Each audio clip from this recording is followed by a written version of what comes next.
Good morning, Grinders. Welcome to the DFS pregame show here on RotoGrinders. I'm Jordan Cooper, aka Blender HD. You're gonna follow me on Twitter. And it's Friday, November 11th, and we'll be talking about tomorrow's 14-fight UFC cards pay-per-view, UFC 281, right? Yeah, 281. It's 281. We'll be taking a look at some combinations, some things that strategic lineup construction considerations that we have to look at for tomorrow. I recorded a hour and a half or so long MMA Ground and Pound podcast with Mike and Liam last night. That should be up for premium members today, along with the expert survey. So click on that link in the description. Sign up for a RotoGrinders combo premium package. You get all the ownership, all the projections, all the premium content for everything. For all the sports, NFL, NBA, MLB, when it's around, PGA, anything you want. Soccer, we got World Cup coming up. So go click on that and pick it up. Give me those thumbs. You know how much I like the like button here early in the morning. still got a lingering cough.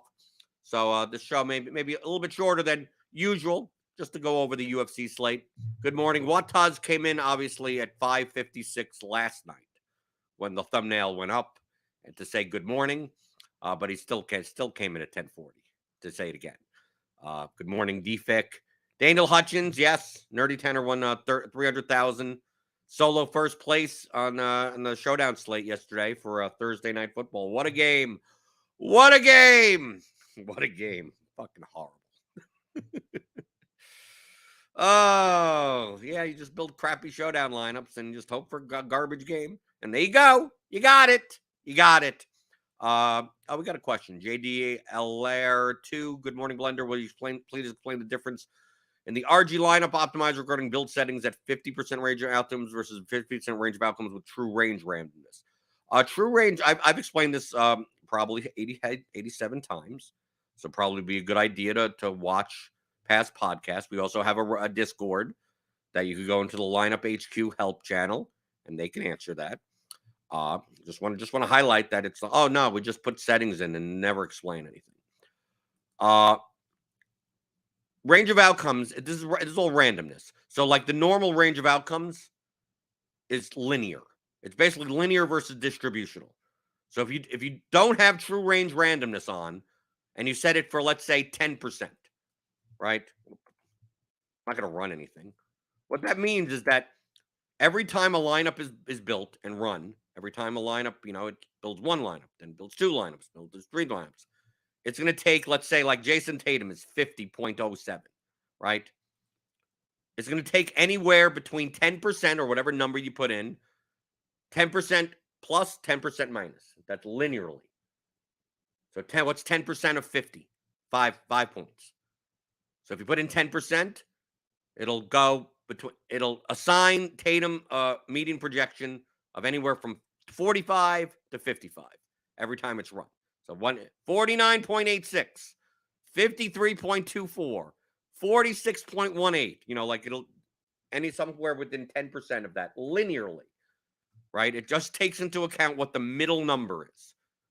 True range randomness is distributional, which means it takes into account the player's floor and the ceiling, which could be slightly not normal. So 10% would be 10% of the distance between this number, let's say Jason Tatum right here, 50 and 36.89, and then 50 and 63.7, right? So the distance between 50 and 36, let's just say, is 14. So 10%, it would go 1.4 in this direction. And the ceiling is like 13 points. So it's like 1.3 in the other direction. So it'll take into account the floor and the ceiling.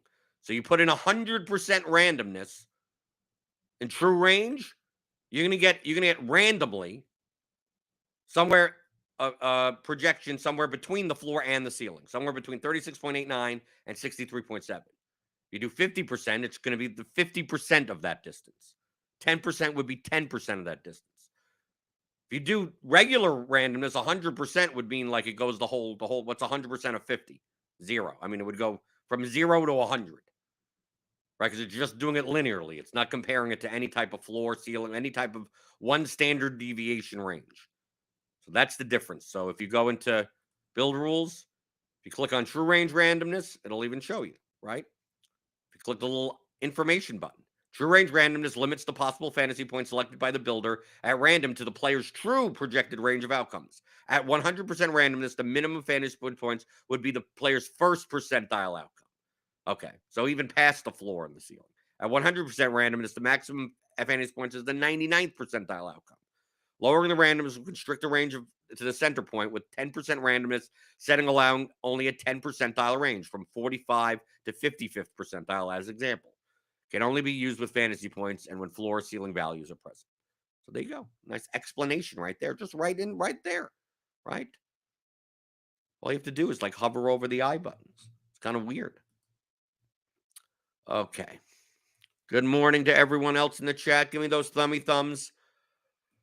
Tomorrow's MMA slate is a good slate. I think it's a very good slate. We got 14 fights. There's a lot of combinations that can be made. We have 2 5-round championship fights. I think the women's fight is going to be. I don't know. It should be more owned than men's fight. Whenever there's an Israel Adesanya fight, I essentially I just click his name out. Right? He's kind of knockout dependent for 100 points. Right? In the decision, 5-round decisions, he scores like 78, 86. He's not a high volume striker. He's not a grappler. He's just a very smart point fighter. And he's facing basically another kickboxer. So at 7,600, I think I'm more likely to play Pereira than Izzy. But in the female matchup, you have Zhang Weili, who has volume, and Carla Esparza, who's down at 6,800, whose path to victory is wrestling, which means obviously you have a high ceiling when your path of victory is wrestling, especially in 5 rounds. The problem is with Carla is that if she doesn't wrestle, she's probably going to get killed. Right? That's got into Zhang Weili over 5 rounds. If Carla can't defend, can't get a takedown, Zhang Weili could put up 250 strikes. Okay, so that's why Zhang Weili is going to be one of, if not the most popular fighters on the slate. And then we don't have many grapplers on this slate, right? We really don't. We have Blanchfield up at 9,500. We have Petrosky up at 9,200. Frivola, I guess, could. Moicano's more of a submission type of person. He's not like a volume grappler. I mean, Nikolai Negemarano could. I mean, he's just a big guy. Kaloyo Puelas is not really a grappler. He's more of just a one-dimensional submission artist. Edgar can grapple, but he's also 41 years old, and I'm not. This is his retirement fight. And I haven't followed MMA for that long, for like 2.5 years. All I know is when the people announce their retirement before they fight, I've never seen someone win in that scenario. It's their last fight. Here you go. I'm dead. So I don't know about that. So you take a look. There's not many grapplers for these high point decision wins. But also they're going to be popular though. Like I think Petrosky's going to be popular. Blanchfield at 9,500. This type of build, if you build like Blanchfield, Weili, Pereira, we'll get to a Zaitar because he's going to be he'll be the most popular underdog. Like this type of build, I think a lot of builds are going to be up and down. Okay? Because we got some underdogs that have decent ITD lines, like Ryan Spann, Michael Chandler, I guess, maybe. People will play, maybe not Edgar as much. But I think it'll be more up and down. I think it's more likely, they play Poirier here, right? Well, Esparza, they'll do something like this. You got Ryan Spann right there. There you go. Like, don't play this lineup. This lineup will be duped a lot. Blanchfield, Weili, Pereira, Zaitar, Poirier, Spann. Look at the ownership here. I think Blanchfield's going to be more than 20% owned, but I don't think she's going to be higher than 30% owned. So if you're going to play Blanchfield, maybe you don't play Weili. Now let's get to a Zaitar. A Zaitar is the mispricing of the slate. Frivola technically opened. When the pricing came out, he opened as the favorite, but dramatic money came in on the other side. A Zaitar is undefeated. I mean, a lot of it is regional. Frivola just got this, Frivola actually did well his last fight. But like a Zaitar, if we take a look at, that's the expert survey. Take a look at my odds sheet. Zaitar right now is minus 105 inside the distance, and he's 7,700. Okay, so it's not just a money line value. So, like, a Zaitar at 7,700 at minus 145 is the money line value of the entire slate, right? He should be priced at 8,500. The prices should have been flipped. But even at 8,500, he on a minus 105 inside, he is the second highest inside the distance line on the entire slate. Dominic Reyes is the only one higher, minus 120 currently. And Dominic Reyes' path to victory is a knockout. He's not going to wrestle. So even at 8,500, if we flip the salaries, Zaitar would still be one of the most popular fighters on the slate. So I have him down at like 38% owned. I wouldn't be shocked if he was 44% owned. So you really have to be careful, especially in large field, but also in small field to some extent, of the combinations of fighters that you're making. Like making those Weili, Poirier, because I think Poirier is going to be popular in the low in the high 8Ks, like in the low 9K range. Like a lot of people will get like Blanchfield or Weili, like even if you don't build those really barbell lineups, they'll do something like Weili, Petrosky, Poirier, right? And then you look down here, and it's like, okay, Ryan Spann or Puelles against Hooker, right? 7,500 there. A Zaitar.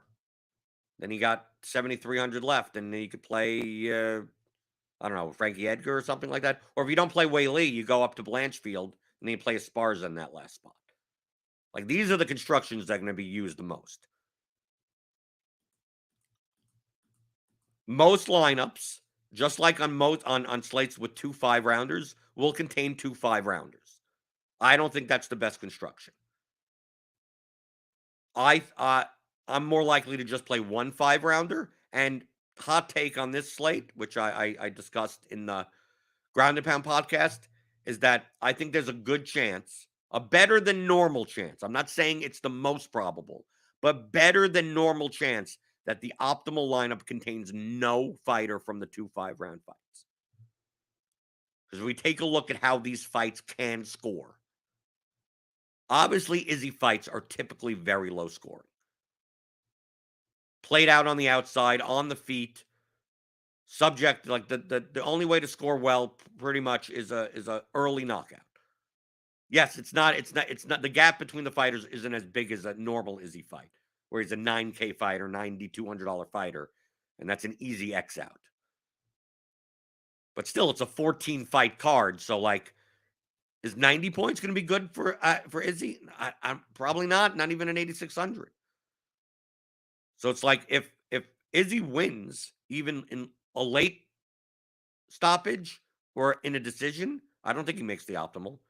I think even at 7,600, if Alex Pereira wins a decision, he may still only score like 70 points. So outside of a knockout in the main event, which isn't likely, we see the knockout lines. Let me move everything over.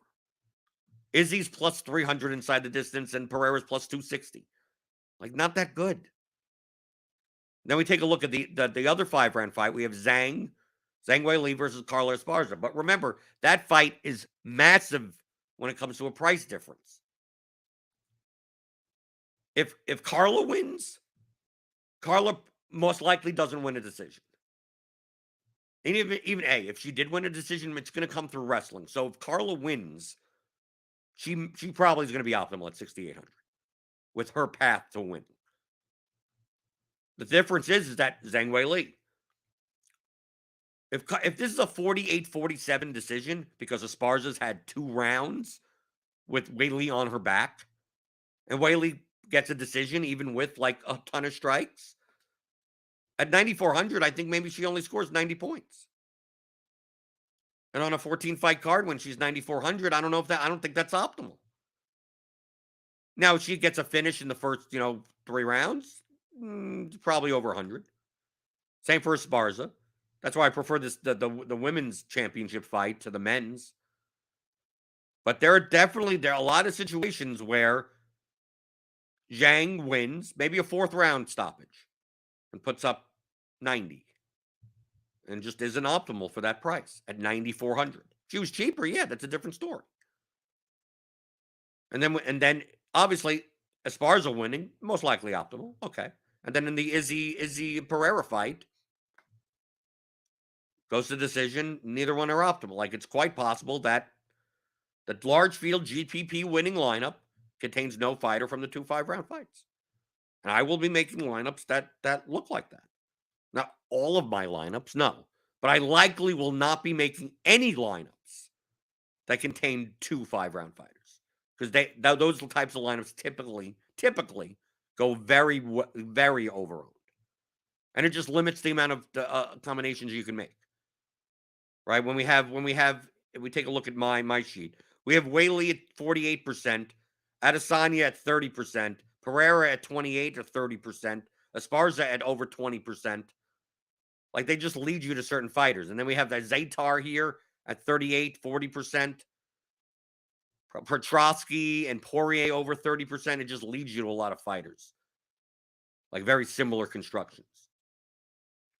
So I just want to stay away from that. So, like, I can play a Poirier in a lineup. It just, Poirier in a lineup is, a lineup that doesn't contain, like, is a Dominic Reyes lineup. Like, something like Dominic Reyes, Poirier, right? With you play Karol Kowalkiewicz or Cole Ulsberg. You kind of try to go down the middle more. Maybe play Wellington Turman as leverage against Petrosky. Right? You have some type of lineup like this. Even if you play, Moicano up there and then play Gomez Juarez or something. Like this type of lineup. Like, these are the type of line. I'm going to try to use, like, 3 mid 8K type lever fighters. My favorite one being Dan Hooker. I'm probably taking the biggest stand on Dan Hooker on this slate. I think the way that Puelas fights.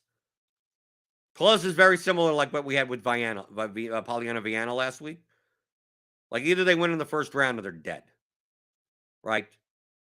Either Puelas gets a leg lock on Hooker, or Hooker ends up on top and beats the crap out of him. And I think his ceiling is very high for 8,700 in this matchup. And so many more people are going to be playing Poirier. And more people will play Puelas. So, like, my lineups look more like Chandler Hooker rather than Poirier Puelas. The issue is what to do with the Zaytar. I will play some Matt Frevola as leverage against the Zaytar at 8,500. But it's quite possible that Frevola wins the fight and doesn't score enough. It's also possible that a Zaytar wins and doesn't score enough either at 7,700. It's quite possible. A third-round knockout ain't going to be enough. A Zaytar ain't wrestling. So I consider a Zaytar to be a round one or bust type of fighter, and at 40% owned. Can it be a complete fade? No, it can't be, because he's minus 105 inside the distance for 7,700. The value is just too strong. You're probably playing him in cash games.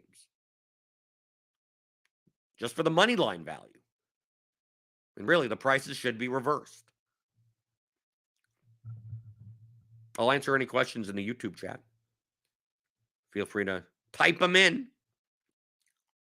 Dave Clark says, I know nothing about MMA. Probably just need to listen to Blender for an hour and win a GPP. That you could. Dude, I didn't know anything about MMA, really, until I started playing MMA DFS. You don't need to, I don't think you need to know that much.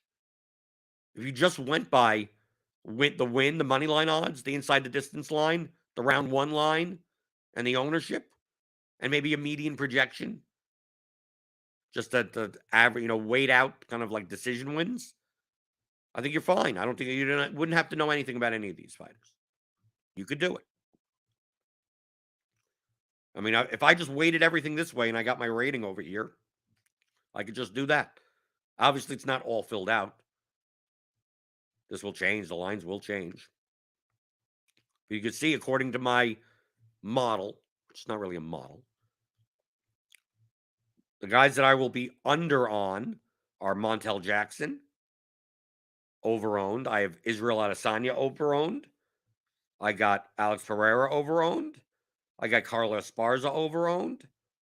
I got, like, Brad Riddell and Nikolai, kind of a little overowned. Got even Moicano a little overowned. Then underowned, like I have Dominic Reyes underowned. Gutierrez underowned. Hooker underowned. Frivola and Ulberg kind of underowned. Ulberg definitely underowned.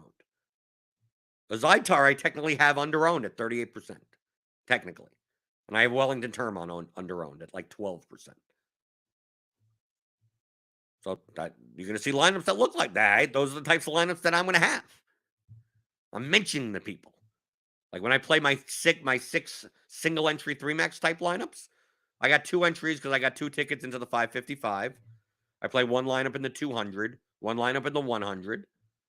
And I had this like a 55 and a 40. And then I add some, the 12 to the other one, and I put them in other contests as well. Like that's the highest rated fighters in my model. That's typically who I play. Then I'll probably build 50 to 75 large field lineups, and then I'll have more of those guys, but also mix in everything else as well. DFIC asks, any other sports that you play your max X fighters group methodology to avoid common high-owned combinations? Probably golf. Small field golf, maybe NFL Showdown, depending. But there's correlation involved there. But I would say like small event golf. Not a 156 golfer field. Like they have those WGCs, those invitationals where there's like 24 golfers or 30 golfers or something. Even the Masters, I guess, right? Because like 30 of the golfers in the field of the Masters are like old guys or the amateurs or something like that. They ain't winning. So you don't have as many combinations. So maybe in those, but outside of that, I mean, MMA. There's only 28 options. Ryan Mott said, any groups you would recommend besides only one main event fighter? Nothing that stands out because I mean, there's enough combinations. Maybe max, like I could see, like hold on, because typically I'm running through like if you download, you get the theory of DFS for advanced players. Like we have like the Excel tool for duplication checking and predicting. So I don't necessarily, unless it's completely obvious on the groups to avoid the combinations, I'll just run it through that regardless. Right? If I'm building the 75 large field lineups, I'm probably building 300 to 500 and then removing, then eliminating, and getting the 75 from there. And I'll just throw it into the duplication predictor with all the ownership. And I'll remove the higher owned lineups anyway. So I don't have to worry as much about groups when using that tool. But I would think that what we went before, like Wiley, Poirier, like you just go by ownership. Wiley, Poirier, Zaitar, Pereira. I mean, you're not going to play Izzy and Pereira in the same lineup. But I could see like these 5 fighters. Right? There's no like really high owned, right? I'm looking through. I mean, Puelles is 25. Maybe you do that also. Like these 6 fighters, I could see making a group of like max. I mean, I would do max 2, but I could see max 3. I'd probably still do max 2. To not make this type of lineup. Obviously, not going to stack the fight in GPP. But you're going to see a lot of this combination. And then instead of Pereira, it would be Riddell, right? At 7,900 there. Or instead of Izzy, you'll see who could fit in. Oh, I already took out Pereira. Who would fit in instead of Izzy? Right? Montel Jackson or something? Say what Sungwing Chu, Dan Hooker, like I think those are the types of lineups that are most likely going to be duped. Right, take like a max 2 approach of these 6 fighters: Wiley, Poirier, Zaitar, Pereira, Izzy, Puelles. Maybe you throw in Carla in there as well. Right, so if you're playing max 2, and you're only playing one at most 1 5-round fighter, you just like you don't want to have like in your non 5 like for instance, I wouldn't mind, even though I think Poirier and a Zaitar are going to be popular. But imagine playing a Poirier, a Zaitar lineup with no 5-round fighters. Like, that's going to be much more unique. So let's say you play a Zaitar and Poirier. You don't play any of the 5-round fights. You play like Dominic Reyes. I mean, you could play Petrosky if you want. Right? Who's probably going to be popular also. You could probably throw him in the group. So let's say you do that. You're not playing any 5-rounder. Right? So you're going to have to, you could play Puel. I mean, you could even play Puelas probably in this lineup. Right? You're going to play Puelas. These are the highest owned guys that aren't in the 5-round fight. Then find a way around that and then see what else you could fit in. Right? Can you play like Silvana and an 80s and Dan Hooker? Well, you already have Puelas in the lineup. Right? You could do something like that. You could play 2 Alberg and Moicano, I guess. Like, this lineup isn't bad. Even though it contains high-owned guys, just it doesn't contain a 5-round fighter. So maybe you don't want to exclude the possibility of getting this type of lineup. Even though if you'd set max 2 in that group from before, you wouldn't get Poirier, Zaitar, Petrosky, Puelas in the same lineup.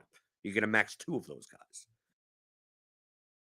But I think that the lineups that you don't have any of the 5-round fighters in it, I think you have a lot more leeway in the combinations of fighters that you're playing. Like I said before, I don't think it's the most probable that no 5-round fighter makes the optimal lineup. I just think compared to other slates that have 2 5-rounders, this is more likely than normal that the optimal lineup contains no 5-round fighter. I think the most likely is it contains 1, then 2, and then 0, but the percentage of times for the 0 is much higher, and the percentage of times for 2 is much lower than normal.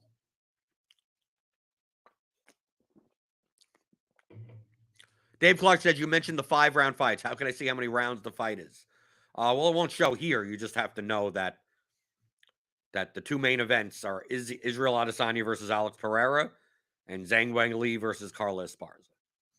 You can also tell because typically their median projections are higher, right? You can almost tell by that. It's like, well, how do I know if it's very similar to baseball? How do I know this game is a doubleheader? 7 innings for a doubleheader when we used to have those. Like, it doesn't say in lineup HQ. Just knowing that.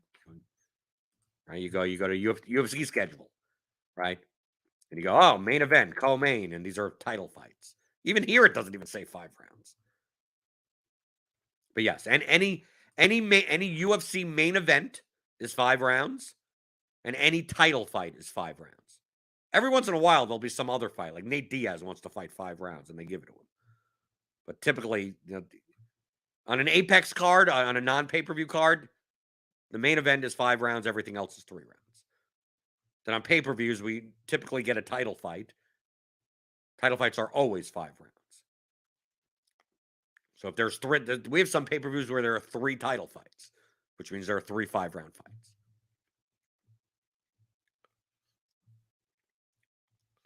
Okay. Anything else? We got to get out of here. Just a quick overview of the UFC card, right? This is the only 3 UFC content that we do here at RotoGrinders. I would suggest you sign up for RotoGrinders Premium. Click on the link in the description. Get $10 off your first month of a combo premium. Or you get NFL, you get NBA, you get everything with it. You can get MMA with it. Listen to the MMA Ground and Pound podcast. Look at the expert survey. Liam always puts out like some type of picks article or something. There you go. You get the stuff, right? You can even see. Look, I could even fill. I'm in the middle of filling out my expert survey. You can see on the screen, our Google sheet that we put together. Right? You can see here. Who do I think will have the highest score of the week? Dan Hooker. He's going to get deaded by Puelas isn't even going to knee bar him or anything. He's just going to knock him out. Quick win bonus, Puelas. If Puelas is going to go for leg locks and stuff like that, if he doesn't get it, like, Hooker is just going to destroy him. Like, dude, Hooker's lost the last 3 fights. He's fought like the best fighters. He's fought fighters that he shouldn't beat. Colin Puelas is not that. I'm almost shocked that the line is only minus 145. Kickstart says, thanks. Don't dupe me, bro. Don't dupe me. Don't dupe me in the lineups tomorrow. But you know what you could do? Give me those thummy thumbs. You know how much I appreciate the thummy thumbs. If you're not going to get RotoGrinders Combo Premium, if you're not going to get the Theory of Daily Fantasy Sports for advanced players, which gives you that duplication predictor tool, as well as 10 chapters of audio, how to apply profitable DFS strategies for advanced players, pick it up at theoryofdfs.com. If you're not going to do that, the least you could do is hit the thumbs up button, right? Hit the thumbs up button. Hit the notification bell to know when we go live. We got tons of content today. Got the solo ship show for NFL. We got the tournament take show. I've obviously the premium game theory show. That's for premium people only with me and Tuttle. That'll be posted later today. We got Grinders Live later for NBA Crunch Time, which is free all year, presented by FanDuel. You can check that out. Got golf stuff. Friday's always a busy day for the NFL main slate. We got the Blitz show for premium members tomorrow. College football, right? College football, college basketball. We got everything. NHL. You want NHL projection? The World Cup comes a week and a half. The World Cup's here. We'll have World Cup projections. We have EPL, Premier League tomorrow morning. I'll be playing that. We got projections for that. So sign up. Do something. Do something with yourself. Right? Or hit the thumbs up button. Right? It's the least you can do. Just hit the thumbs and we'll be fine. And I'll be back on Monday, right, with James talking about what are we talking about? About Justin Fields breaking the slate again? Are we going to be talking about that as chalk? What chalk are we going to talk about? Going, all the chalk hit or all the chalk failed. It's going to be one of the two.